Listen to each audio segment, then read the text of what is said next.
একটু পরে যার ব্যাপারে প্রশ্ন করা হবে, যেই নবীর ব্যাপারে সওয়াল করা হবে, সেই নবী স্বয়ং তোমার মাকে কবরে নামিয়ে দিয়েছে।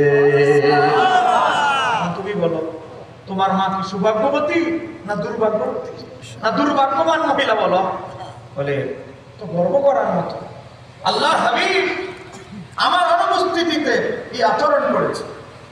হযরত সাদ ইবনে ওয়াদা দৌড় দিয়ে নবীর দরবারে চলে গেলেন। আল্লাহ হাবিব সাল্লাল্লাহু আলাইহি ওয়াসাল্লামের দরবারে গিয়ে বললেন, ও ইয়া রাসূলুল্লাহ, আমার মা তো মারা গেল, আপনি সবই তো জানেন।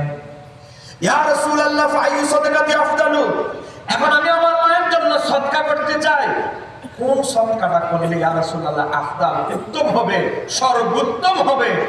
আপনি যদি বলে দে আমি আমার মায়ের জন্য কিছু সদকায়ে জারিয়া, সদকামূলক কিছু করতে চাই, একটু জোরে বলেন না সুবহানাল্লাহ।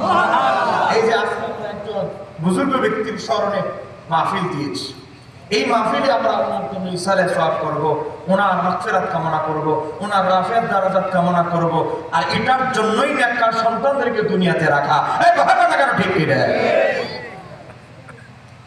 আমার নবী বললেন কলা, আমার নবী বললেন আলমাউ, পানি সদকা কর। পানি মানে পানি খাওয়া না, মানে ওই তৎকালীন যুগে পানি খাওয়া, ওযু করার অবস্থা খুব শোচনীয় অবস্থা ছিল।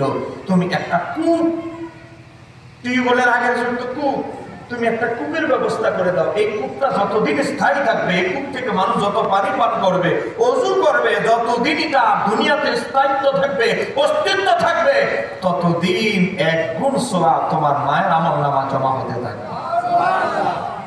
বাম দিকের বাইরে রাগ করছেন না? না না না, একটু জোরে বলেন না সুবহানাল্লাহ।